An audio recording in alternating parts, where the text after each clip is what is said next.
इस कार्यक्रम के पुण्यार्चक हैं निवेदक सकल दिगंबर जैन समाज, सतना, मध्य प्रदेश। नहीं समझे? और हमारी चिंता करने से जैसे कि इनको सब कुछ मिल जाएगा, ये हमारे अंदर एक भाव बना रहता है, ये दुर्ध्यान कहलाता है। धर्म की दृष्टि से क्या बोलते हैं? दुर्ध्यान। बेवजह की चिंताओं में पड़े हो। अरे भाई, तुम्हारे सामने कितने लोग आते हैं, कितने लोग चले गए, तुमने किसको बचा पाया? कोरोना ने क्या सिखाया? इतना तो सिखाई दिया। दादाजी घर में 80-80 साल के, 70-70 साल के बैठे हैं और 27 साल का बच्चा चला गया। ऐसा कई जगह हुआ कि नहीं हुआ? आप किसके लिए क्या कर सकते हो, किसके बारे में सोचने के कारण से अपने अंदर आर्त ध्यान करते रहते हो? ये उम्र दूसरों के सोचने की होती है या अपने लिए सोचने की होती है? एक उम्र का भी कोई तकाजा होता है ना।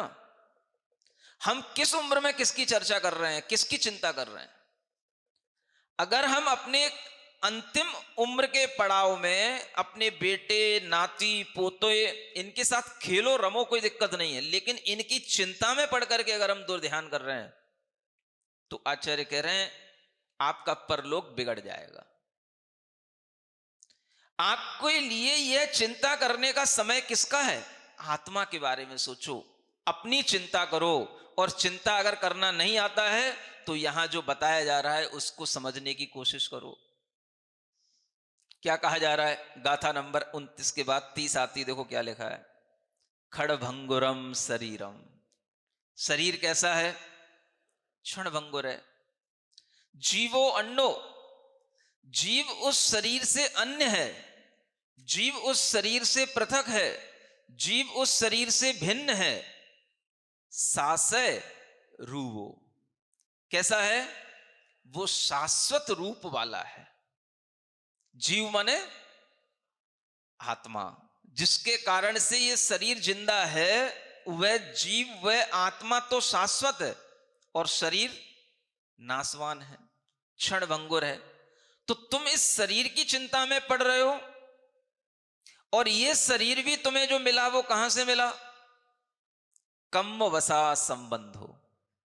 कर्म के कारण से तुम्हारे लिए इस शरीर का संबंध हुआ। अब तुम्हारे लिए इसमें कौन सा आग्रह होना चाहिए? इसी में अपना निर्बंध क्यों बनाए रखे हुए हो कि तुम हमेशा शरीर की चिंता में पड़े रहो? भाई, शरीर काम नहीं कर रहा, कि बिल्कुल सूख गया, कि बिल्कुल ही अब मरने को है। शरीर तो मरेगा। तुम्हें चिंता शरीर की नहीं करनी, तुम्हें चिंता किसकी करनी? अब जब करने लायक थे तो कर लिया। अब बुढ़ापे में, अब 90 वर्ष की अगर उम्र हो रही है और उस समय पर अगर आपका शरीर ढीला पड़ रहा है तो वो तो ढीला पड़ेगा ही।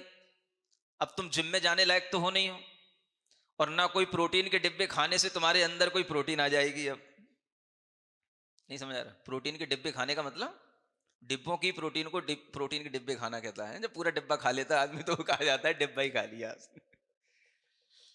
तो जब आपके अंदर अब वो ना प्रोटीन पचाने की क्षमता है, ना आपके लिए अब किसी भी तरीके से बॉडी को पुनः बिल्ड करने की क्षमता है, तो अब आप करोगे क्या? किसके बारे में सोचना अब आपको? अगर आप अपने शरीर को क्षणभंगुर नहीं समझोगे, अपने शरीर से भिन्न अपनी आत्मा को, अपने जीव को शाश्वत रूप में अगर चिंतन नहीं करोगे, तो तुम्हें इस संसार में आकर के कुछ भी नहीं प्राप्त हुआ, ऐसा समझना। और ये शरीर आदि भी जो मिलते हैं वो किससे मिले? कर्म वसा संबंधो। जितने भी संबंध हैं सब कर्म के वशीभूत हैं। क्या सुना? बहुत अच्छे वाक्य हैं। एक छोटी सी कोटेशन है, ये कर्म वसा संबंधो।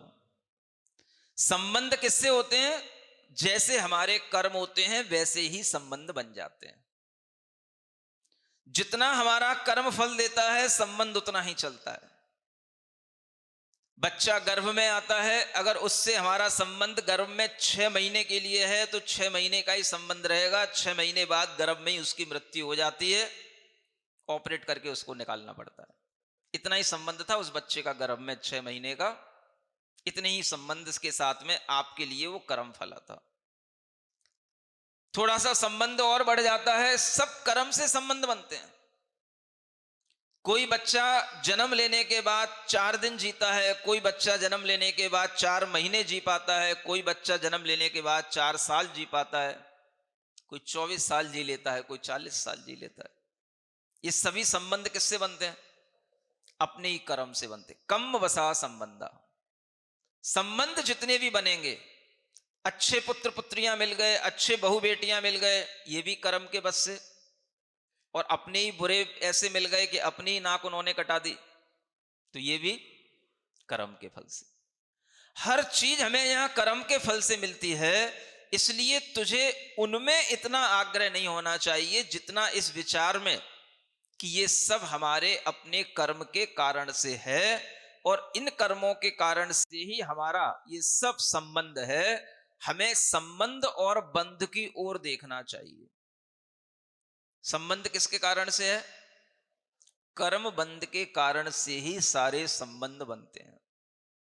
और फिर उन संबंधों में हम बंधते हैं, तो फिर हमारे लिए कर्म बंध होते हैं, बंध होते हैं, और उन बंधों से वह संबंध फिर आगे आगे और बनते चले जाते हैं। इसलिए जब हम पूर्व भवों की बातें सुनते हैं, तब हमें समझ में आता है कि कौन जीव किस तरह के संबंधों के कारण से कैसे कैसे गर्भ में आ जाता है और कैसे कैसे अपना फल देता है। कल राजा श्रेणिक के बारे में आप लोगों ने सुना था। पूर्व भव में व्यंतर देव बन गया, उससे भी पहले भव में वो राजा था और राजा का मित्र था। राजा तो पुनः राजा बन गया, श्रेणिक राजा। लोगों को चिंता तो पड़ गई। श्रेणिक राजा तो आपने बता दिया महाराज, उसका क्या हुआ? जो वो सुषेण था, जो मुनि महाराज बनने के बावजूद भी अज्ञान के कारण से अपनी धारणा को उस राजा के प्रति जो बनाए रखे थे वो बनाए रखे, अपनी कसाई को छोड़ नहीं पाए, और वो भी मरण करके व्यंतर बने। फिर आगे वो क्या बने, सुनना चाहते हो? दूसरों की स्टोरी सुनने में ही तो अच्छा लगता है महाराज। अपनी स्टोरी तो कोई दूसरा सुनाएगा तभी अच्छी लगेगी। अब आप ये विचार करो कि अगर उसके लिए भी पहले वैर का अनुबंध हुआ है, तो वह भी अगले जन्म में उस वैर को किसी ना किसी तरह के संबंधों से प्राप्त करेगा। उन सुषेण ने भी सुमित्र के साथ में वैर का अनुबंध कर लिया था। इसी के कारण से मेरा यह 3 महीना निकल गया, एक कण मुंह में नहीं पहुंचा। ये आज भी मुझसे शत्रुता का व्यवहार कर रहा है, इसकी आदत पुरानी गई नहीं। ये विचार आ गया, और ये विचार आते ही से कसाय उत्पन्न हो गई। उस कसाय में आपा खो दिया, पैर पत्थर में मार दिया, प्राण निकल गए, व्यंतर बन गए। कुछ समय के लिए, हजारों वर्षों के लिए एक दूसरी पर्याय में जाने के बाद भी वो जो बंद हो गया है, वो कितने ही असंख्यात वर्ष क्यों ना निकल जाए, वो बंद नहीं छूटता है। वो ये सीखो आप, ये जानो इन कहानियों से। अगर किसी व्यक्ति ने आज आपके साथ में कोई द्वेष का, घृणा का अनुबंध कर लिया है, तो वह बंद आपके लिए अगले कई भवों में भी आपके साथ चलता रहेगा, बना रहेगा। और वह भव में कितने ही तरह का वह आयु क्यों ना हो, कितने ही वर्ष की आयु क्यों ना हो, माने बस नरक में चला जाए, स्वर्ग में चला जाए, असंख्यात वर्षों की भी आयु क्यों ना हो, तो भी उसका वह बंध छूटता नहीं है। कितना बड़ा संस्कार पड़ जाता है आत्मा पर, आप इससे विचार कर सकते हो। आज हमारा जो दुश्मन है वो किसी ना किसी कारण से मर गया, या हम ही मर गए, कोई ना कोई एक पहले भी निपट गया, तो भी ये मत समझ लेना कि निपटारा हो गया। वो मिलेगा फिर कभी ना कभी। अगर दोनों विपरीत डायरेक्शन में भी चले जाएंगे, एक स्वर्ग चला गया, एक नरक में भी चला गया, तो भी वो फिर मिलेगा कभी ना कभी। जब तक वह बंद का ऋण चुक नहीं जाएगा, तब तक वो व्यक्ति किसी ना किसी रूप में सामने आ जाएगा और अपना वह शत्रुता का भाव अगर ढंग से पूरा करना है तो आदमी को उसके ही घर का व्यक्ति बनना पड़ेगा, उसके ही कुटुंब का व्यक्ति बनना पड़ेगा। नहीं समझ आया? अगर ढंग से दुश्मनी पूरी करना है, किसी के साथ में बैर बंध गया है और वह पूरा निकालना है, तो बाहर से रह करके तो बहुत टाइम निकल जाएगा। कष्ट कम मिलता है आदमी को जब अपना ही भाई अपने को धोखा देता है, जब अपना ही बेटा अपने से गद्दारी करता है, तब आदमी को जो कष्ट होता है वह कष्ट किसी दूसरे व्यक्ति के द्वारा धोखा देने से इतना कष्ट नहीं होता है। वो मर चुका होता है आदमी जिसके लिए उसका बेटा ही धोखा दे दे, उसका भाई ही धोखा दे दे, वो भीतर से बिल्कुल टूट चुका होता है। और ये धोखा देने वाले परिणाम जिन जीवों में आते हैं, वो जीव भी किसी ना किसी जन्म का बदला लेने के लिए अपने जन्म में जन्म लेते हैं। अपने घर में उन जीवों का जन्म हो जाएगा। किसके कारण से? ये आज की कहानी नहीं है, ये बहुत पहले की कहानियां हैं, पुरानी कहानियां हैं, और ये पुरानी कहानियां चलती रहेंगी, चल रही हैं। अब उसी कहानी के तहत राजा श्रेणिक के ही पुत्र के रूप में वह सुषेण का जीव रानी चेलना के गर्भ में उत्पन्न होता है और वह आगे चल करके कुणिक राजा बनता है। कुणिक का नाम सुना होगा, इतिहास प्रसिद्ध नाम है ये भी एक, कुणिक। वो श्रेणिक की जो दुर्दशा करता है वो इतिहास के पन्नों में है, पढ़ने लायक है। अपने ही घर का बेटा अपने ही पिता को दंड देता है। कंस के बारे में सुना होगा आपने, अपने पिता को उसने जेल में रखा, कैद में रखा, और इसी तरीके से ये कुणिक के साथ हुआ। ये सब बेटा भी हो रहा है तो समझ के चलना, पूर्व भव का बैरी भी हो सकता है, पूर्व भव का मित्र भी हो सकता है। ये बात अलग है कि थोड़े से बैरी वाले केस कम होते हैं, फिर भी होते तो हैं, 2-4% तो कह ही सकते हैं। बेटा भी पिता के लिए मृत्यु का कारण बन जाता है, और बेटा भी पिता से अपना ऐसा बैर बांध लेता है कि वह भी पिता को कितने ही कष्टों में डाल देता है, लेकिन उसे ऐसा नहीं लगता कि मैं पिता को कष्ट दे रहा हूं या उसके लिए कुछ बुरा कर रहा हूं। ऐसे भी बहुत सारे केस आप अपनी आंख उठा करके देखेंगे तो आस पड़ोस में आपको दिखाई दे जाएंगे। ये सब जो पुराने अनुबंध हैं, पुराने जो हमारे भाव बंधे हुए हैं, उन्हीं कर्मों के कारण से संबंध बनते हैं। कम वसा संबंध, हर संबंध चाहे वो किसी भी रूप में आपके सामने हो, ये एक बार जरूर महसूस करना, ये सब संबंध हमारे पूर्व कर्मों के कारण से हैं। आप सोचो कैसे कैसे संबंध बन जाते हैं। किन्हीं किन्हीं घरों में ऐसी भी संतानें हो जाती हैं जो जन्म से ही बिल्कुल पैरालिसिस उनके लिए रहता है या अपाहिज रूप में रहते हैं, और जीवन पर्यंत तक उनका निर्वाह करना पड़ता है।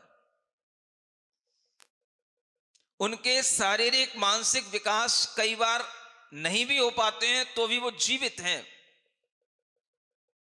कोई क्रिया अपनी भी नहीं कर पा रहे हैं तो भी घर के लोगों को वो सारा करना पड़ता है, खिलाना भी पड़ेगा, उनको नहलाना भी पड़ेगा, सारा काम, उनकी सब क्रियाएं उनको करानी पड़ेंगी, और काम उनसे कुछ भी नहीं है। सुन रहे हो ना? ऐसा होता है कि नहीं होता? आप सोचो, वो जीव अगर घर में एक है और घर में 4 सदस्य हैं तो चारों का दिमाग उसके ऊपर लगा रहेगा, और वह कितना भारी हो जाता है उसका पालन करना। कहीं दूसरी जगह रख भी नहीं सकते, कुछ और कर भी नहीं सकते हैं, और वह जीव अगर है, काम का कुछ भी नहीं है, लेकिन कुछ भी काम नहीं कर पाने के बावजूद भी अपने घर में उत्पन्न हुआ है, तो उसका पालन करना और पूरी जिंदगी का अधिकांश समय उसमें लगा देना आदमी की एक मजबूरी बन जाती है। अब आप सोचो ये कैसे हुआ? कम्म वसा संबंधा। सभी संबंध किससे बनते हैं? कर्म के कारण से। पुराने जन्म का कुछ ऐसा लेन देन होगा कि उसकी ही पूरी खातिरदारी में या उसी की सेवा शुश्रूषा करने में ही आपको अपना जन्म पूरा पूरा लगा देना पड़ जाए, सारा समय उसी में लग जाए और काम में कुछ भी नहीं आने का है। आप सोचो ऐसा क्यों हो गया, इससे हमें क्या मिल रहा है? दुख मिल रहा है, तो दुख भी अब आपको भोगना ही है। अब आप सोचो कितना बड़ा दुख है ये, और उस दुख को भी आदमी को भोगना ही पड़ता है, सहज भाव से भोगना पड़ता है। और वह कितना बड़ा दुख है कि उसकी एक बड़ी उम्र के बावजूद भी उसके शरीर की सारी परिचर्या उसे खुद करनी पड़ती है। और इस दुख को अगर हम अपने कर्म का फल समझ करके नहीं भोगेंगे तो इसके अलावा और कोई दूसरा उपाय, दूसरा रास्ता है ही नहीं। ऋण मुक्ति का और कोई उपाय है ही नहीं।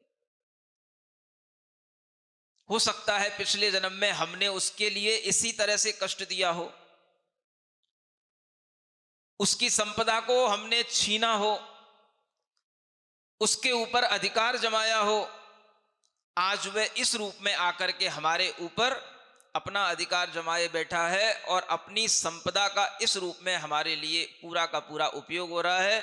दुनिया की दवाइयां, दुनिया के तरीके अपनाने पड़ते हैं, तब जाकर के उस एक जीव का पालन हो पाता है।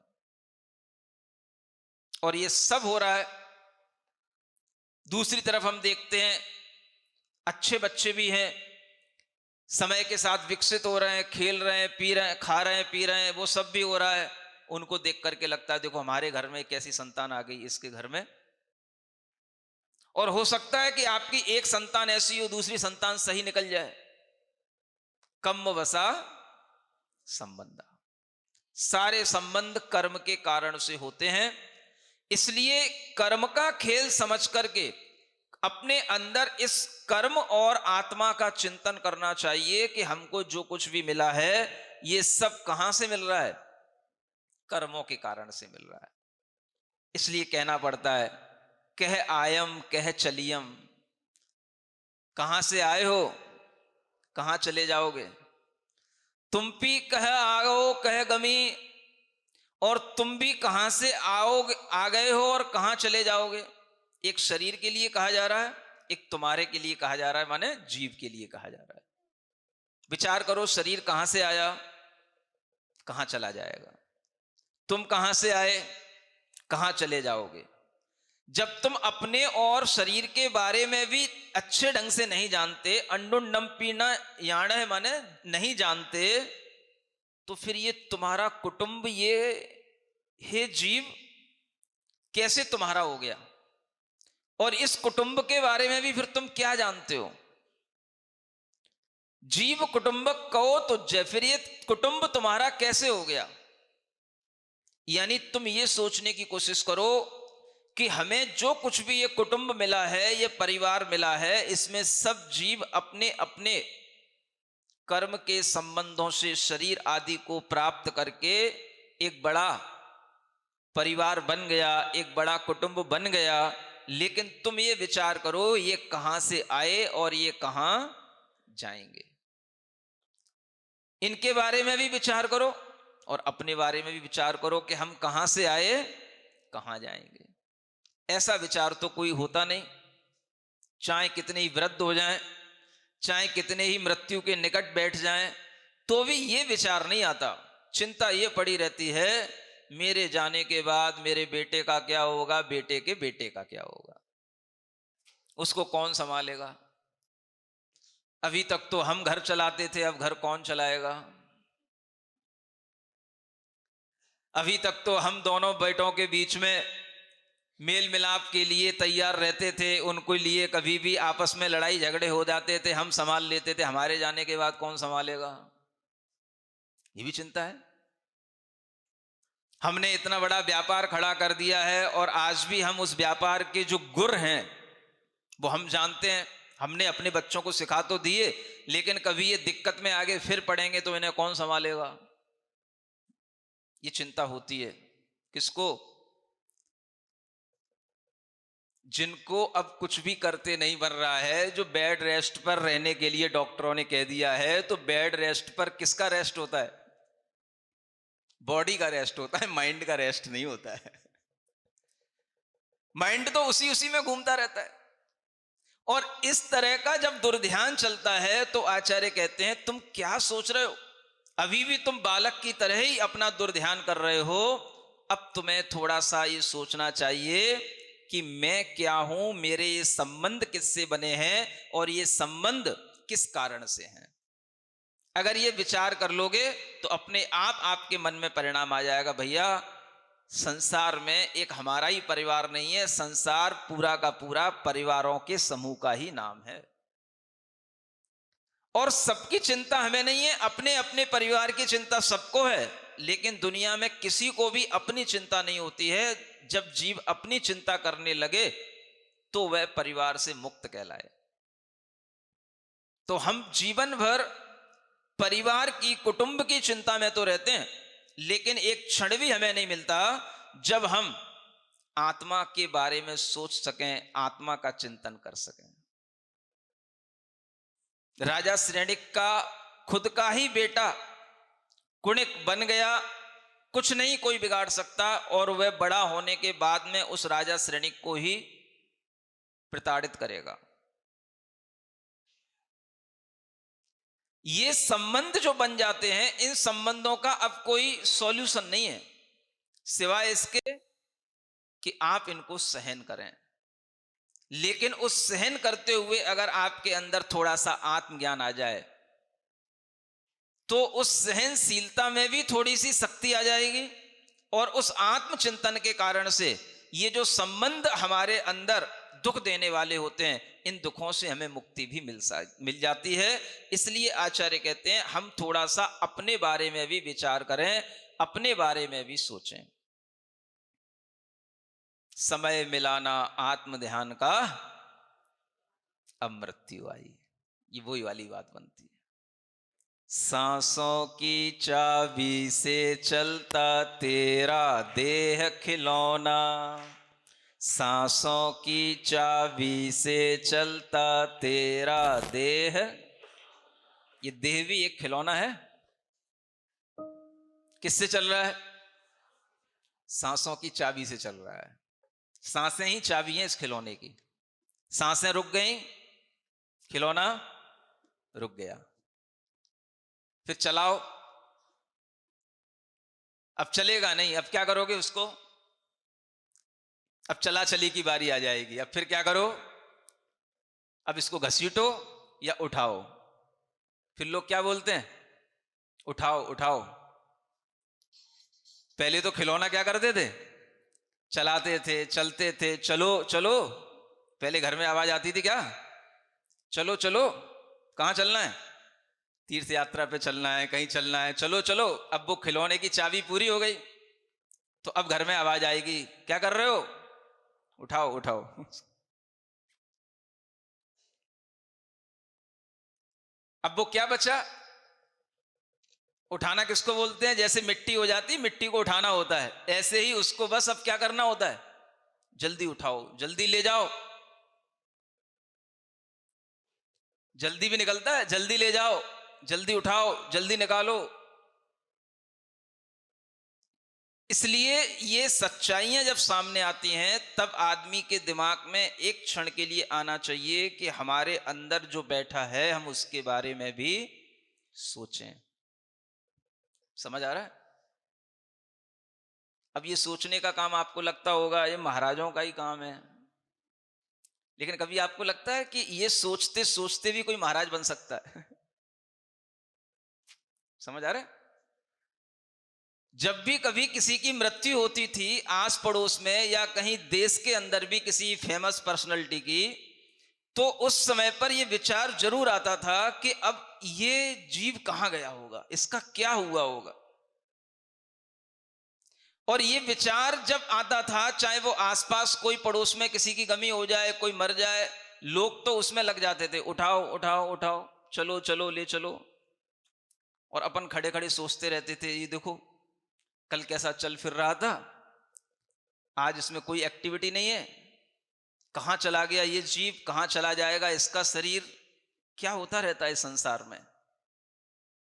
और ये सोचते सोचते ही वैराग्य के पथ पर एक राग से सहित आत्मा भी आ जाता है, केवल इतनी सोच के साथ में। इसलिए इसका नाम है वैराग्य शतक। आपको नहीं होगा, आप चिंता मत करो। हम आपको सोचने के लिए, सोचाने के लिए कितना ही मजबूर भी करें तो भी आप भीतर से बहुत पक्के हो, हमें पता है। ये सोच जब पैदा हो जाए, अगर बचपन से ही हो जाए, तब हो पाता है कि भाई संसार बढ़ाना नहीं है, जो संसार में हो रहा है उसको सही ढंग से जानना है, समझना है। इस विचार के कारण से ही आपको लगेगा सांसों की चाबी से चलता तेरा देह खिलौना। सांसों की चाबी से चलता तेरा देह खिलौना, बच्चों सा ये खेल सदा ही तुझको लगा सलोना। कैसा खेल है ये? बच्चों सा खेल है। अभी भी आचार्य भी बच्चों का ही उदाहरण देकर के अपने को समझा रहे थे। सारा खेल बच्चों की तरह ही चलता है। हम अपने आप को बच्चों के सामने बड़ा समझ लेते हैं, लेकिन जो वीतराग आत्माएं होती हैं, जो ज्ञानवान आत्माएं होती हैं, उनके सामने संसार के सब प्राणी बच्चों की तरह ही दिखाई देते हैं। और ये खेल हमें बड़ा अच्छा लगता है। इस खेल खेल में ही अगर हमें ये समझ में आ जाए कि हमारे लिए आत्मज्ञान, आत्म ध्यान ये बहुत महत्वपूर्ण चीजें हैं, तब कहीं जाकर के हमारे लिए ये मनुष्य पर्याय में जन्म लेना सार्थक बने। तो भजन में भी ये संदेश छिपे रहते हैं, लेकिन शायद आप लोग केवल भजन में बिलौआ के काम में लाते हो भजन है? भजन केवल बिलौआ के काम के रह गए क्या? ध्यान के काम के हैं ये सब भजन, ध्यान के लिए बने थे। अपने आत्मज्ञान को प्राप्त करने के लिए भजन बने थे। इन भजनों का उपयोग आप सामायिक में कर सकते हैं, ध्यान में कर सकते हैं, आत्मचिंतन करने के लिए कर सकते हैं। समझ आ रहा है? केवल बिलौआ में नारियल बांटने के लिए नहीं है ये भजन। तो क्या कह रहा था? सांसों की चाबी से चलता तेरा देह खिलौना, बच्चों सा ये खेल सदा ही तुझको लगा सलोना। समय मिलाना आत्म ध्यान का, समय मिलाना आत्म ध्यान का, अब मृत्यु आई, अब मृत्यु आई। कोई भी ना करे जिसे वो काम करो भाई, अरिहंतों की प्रतिमाओं का ध्यान धरो भाई। कोई भी ना करे जिसे वो काम करो भाई। ओम अरहम नमः, ओम अरहम नमः, ओम अरहम नमः, ओम अरहम नमः, ओम अरहम नमः, ओम अरहम नमः, ओम अरहम नमः, ओम अरहम नमः। 5 मिनट के लिए जो आज हमने पढ़ा है उसको शांत भाव से ध्यान में, चिंतन में लाते हैं। आंख बंद करके बैठेंगे, सीधी कमर रखकर, दोनों हाथ अपने घुटनों पर रखकर, अपनी श्वास पर ध्यान देते हुए मन को शांत बनाएंगे। मेरा शरीर क्षणभंगुर है,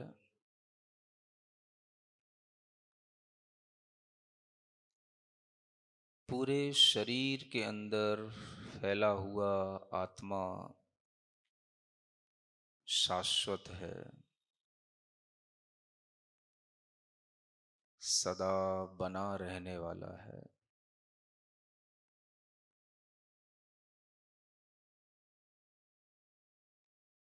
मैं सदा रहता हूं शरीर नष्ट होता है,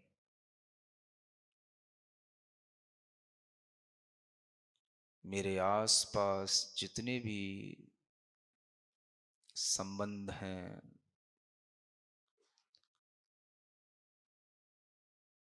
जो भी संबंधी लोग हैं, वो सब मेरे ही कर्म के फल से हैं।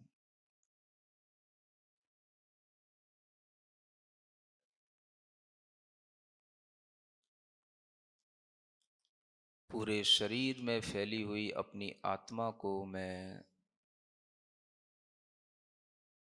समझ रहा हूँ, महसूस कर रहा हूँ।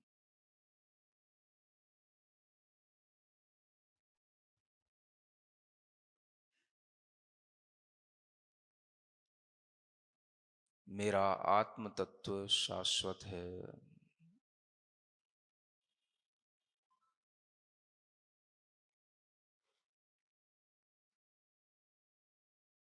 मेरा आत्मा शरीर में है, शरीर नहीं है।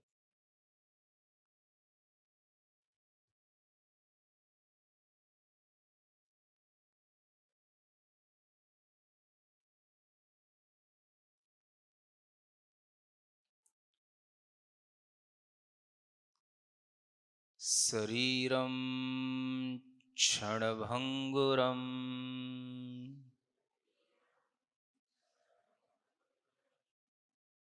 शरीरं क्षणभंगुरम्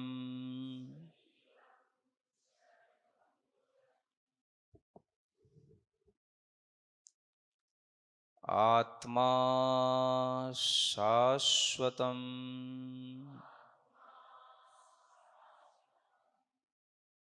आत्मा शाश्वतम्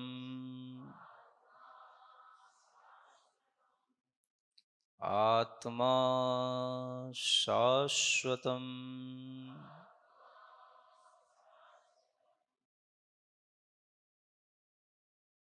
सोहम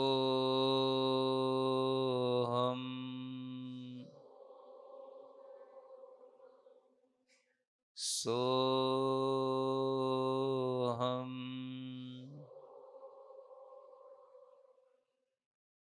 अरहम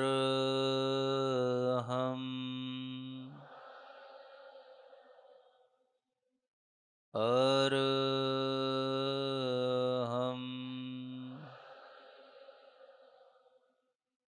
अरहम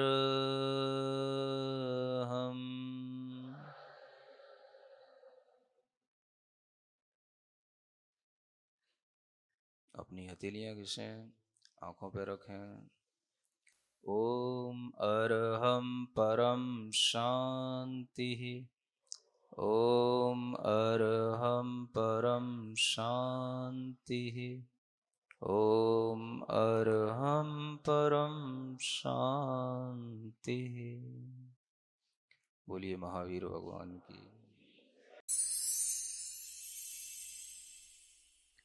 सिरिजिणवाणी जग कल्याणी जग जन मदतम मोहरी जनमण हारी गढ़हर हारी जम जरा भव रोग हरी तिथियराणम दिव्यझुणिम जो पढ़ई सुणई मय्ये धारई राणम सौखमणन्तं धर्य सासद मोक्ष पदम पावई सासद मोक्ष पदम पावई।